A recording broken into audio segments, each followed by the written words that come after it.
Mahama Ariake, an adventurer from the kingdom of Gorenheim, who was 18 at the time, was expelled from his group by his fellow travelers. He appeared very calm, perhaps a little relieved.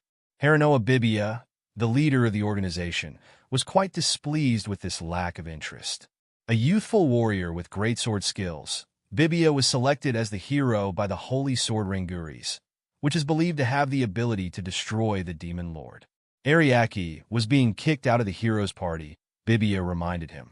Ariake's departure was also endorsed by two other group members, a little boy named Elga and a female named Delia. Delia was a female warrior with the ability to use magic to increase her strength and an unbeatable assault known as the Blessed Punch. Known by many as the Shield of the Kingdom, Elga was incredibly strong, resistant to magic, and had an impenetrable defense thanks to his giant steel defense skill. They didn't need someone as worthless as Ariake. A mage named Parara, another group member, stated plainly. Because of her Archmage Archer skill, Parara was heralded as humanity's trump card, and rumors circulated that her magical strength was 10,000 times greater than that of the Demon Lords. It was too late to plead for Ariake to stay, so Bibia took Parara's side. But Ariake was unconcerned. He gathered his things and was ready to go. Saint Alicia, the group's final member, eventually showed up and declared that she had long anticipated this moment only served to increase Bibia's anger. Ariake considered his expulsion from the group to be a gift from the gods.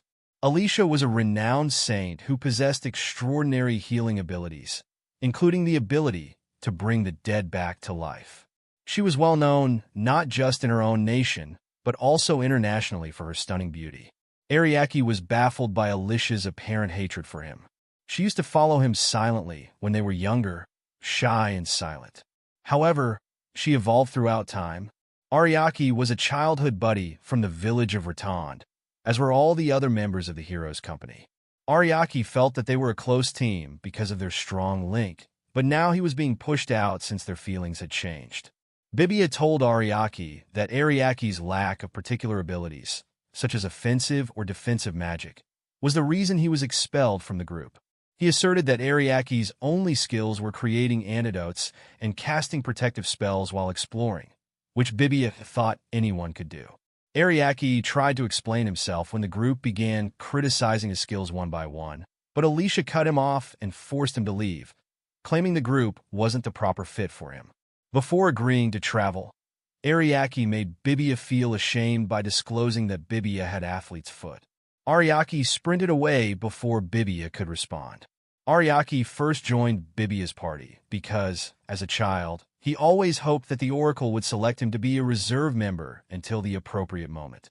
Ariake made the decision to go to the town of Alti, which they had previously visited. The individuals there seemed kind to him, and maybe that town would be a peaceful place for him to dwell. Ariake was packing his belongings when he thought about his old teammates, who had always depended on him to organize the equipment and set everything up because they weren't particularly good at those things. Then Ariake acknowledged to himself that sometimes it was fun to travel alone. Sometime later, Ariake remembered the Oracle's approach to him. He informed him that his responsibility was to keep Bibia and their childhood friends alive until the right time to do so, in order to keep them from dying too soon. Ariake thought about the abilities he had been given by the Oracle, such as the capacity to improve armor and weapons, manage time by making it go more quickly or more slowly, increase healing, and use his particular skill effectively.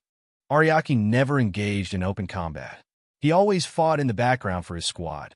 While the judgment option allowed most people to evaluate their unique capabilities, Ariake's skill board only showed meaningless abilities, hiding his true strength behind a facade of normalcy.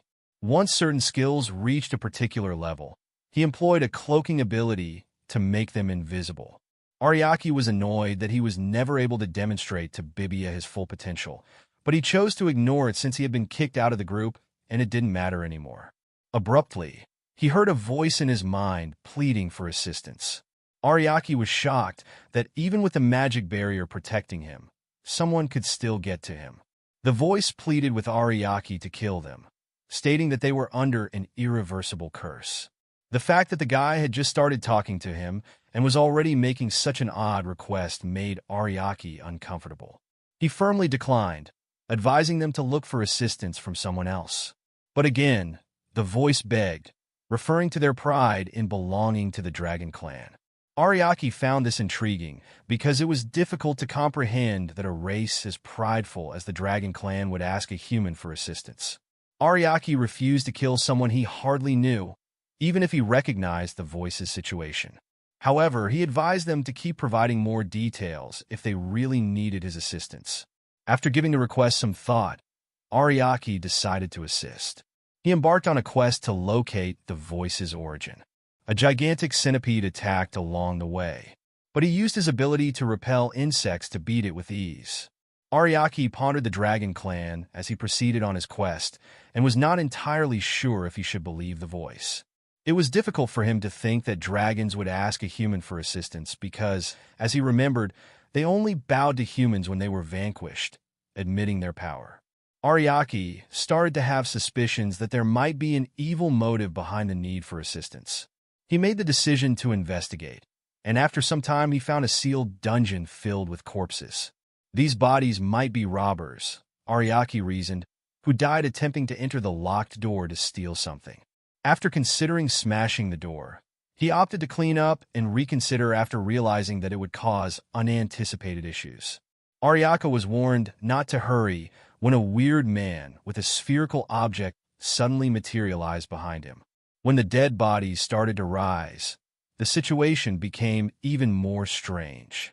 Ariaki saw at once that the item in the man's palm was the necromancer's orb, which had the power to govern the dead. The man boldly claimed to have stolen it from someone else after resolutely confirming that it was, in fact, the necromancer's orb. He became outraged when Ariaki reprimanded him for using such weak tactics. He said he would make Ariaki a zombie. The undead moved forward to strike, but Ariaki quickly used his restoration ability, turning all of the dead bodies into ashes. The man inquired about Ariaki's identity after being astounded by his strength. Ariaki respectfully retorted that he was just expelled from the hero's party due to his limited skill at carrying supplies. The man stood motionless, unable to comprehend how someone like Ariaki could launch such a strong attack. Ariaki explained that it wasn't magic, but rather the restoration ability that could restore everything to its initial condition. The decomposing bodies collapsed into ash, and the zombies turned back into corpses. The man swore in frustration that he had never heard of such a skill before. The man was standing on a rock when a zombie snatched him and pulled him down before he could respond. Ariaki warned that the zombies were attacking because they needed something to replace their rotting bodies. He pointed out that the man should have considered the consequences of using the necromancer's orb. The zombies ripped the victim to pieces and ate him while he screamed. Ariaki made the decision to concentrate on going into the dungeon. The ability to transform gave the individual the ability to shift into anything they wanted. Ariaki transformed into a mole and used its abilities to dig to enter the dungeon secretly without damaging the sealed door.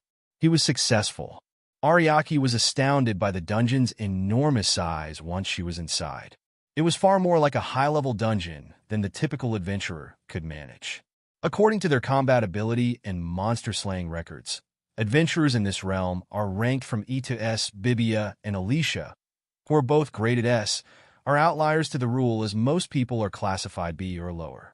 Ariaki received a C because he consistently concealed his actual skills. 2 gargoyle statues in the dungeon abruptly sprung to life, interrupting his thoughts. They asked him whether he planned to release the Red One of Doom and referred to him as an intruder. Ariaki guessed that this Red One was likely the dragon that summoned him here. When the monsters saw Ariaki was not going anywhere, they moved forward to attack. He saw that they were incredibly strong and swift, capable of destroying a whole country. But as they got closer, Ariaki used his ability to manipulate the atmosphere to turn the surrounding air into an unbreakable barrier, rendering their strikes useless. However, one gargoyle succeeded in breaching the imperceptible barrier and proceeded with its attack. As they continued, they became aware that Ariaki was no longer there. He reappeared behind one of the gargoyles, wondering how they could fall for such a simple trap while clicking his tongue in disdain. Ariaki quickly cut off the gargoyle's head with a strong slice before it could respond, sending it hurtling into the air. The second gargoyle, stunned, rushed back and took to the air, wondering nervously how Ariaki had vanquished its companions so fast. Ariaki retorted that these animals are not necessarily superior to humans just because they despise them. The gargoyle attacked after he persisted in taunting it. When it charged, the strike started to affect the gargoyle itself rather than Ariaki. Ariaki clarified that he had created an illusory atmospheric barricade in the initial attack by manipulating the atmosphere, giving them the impression that they had an opportunity to attack. Then he counterattacked, reversing their attack with that same deception.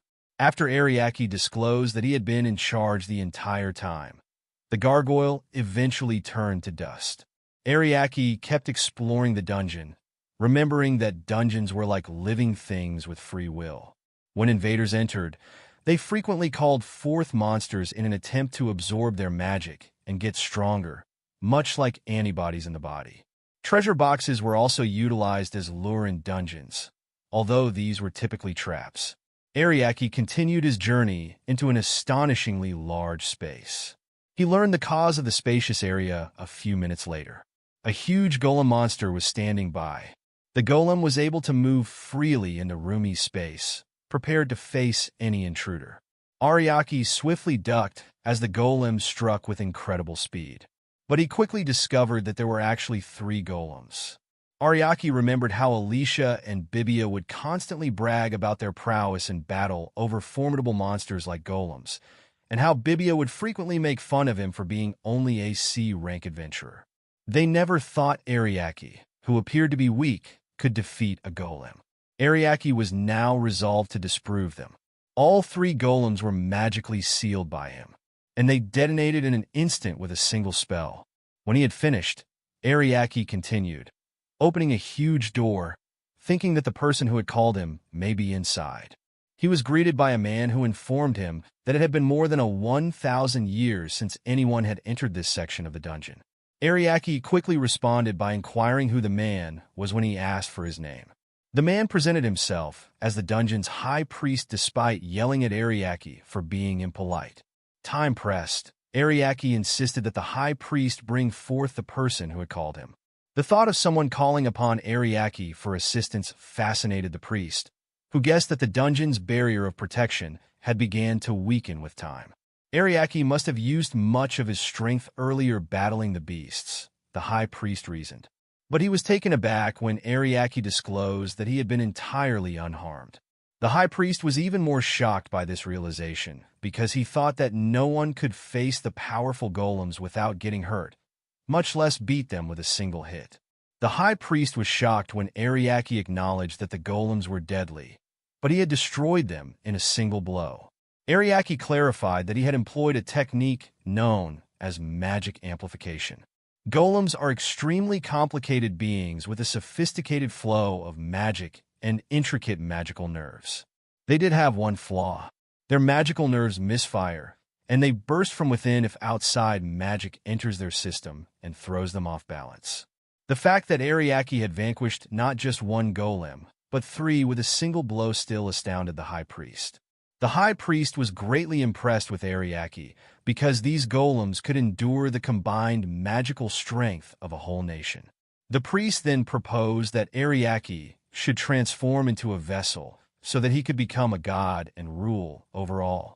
Ariaki, however, stayed determined and persisted in asking the high priest to name the person who had called him while he was looking. When Ariaki found a huge crystal by accident, he looked inside and discovered a female trapped within. The child trapped in the crystal was the daughter of the dragon Geshpant, the high priest clarified.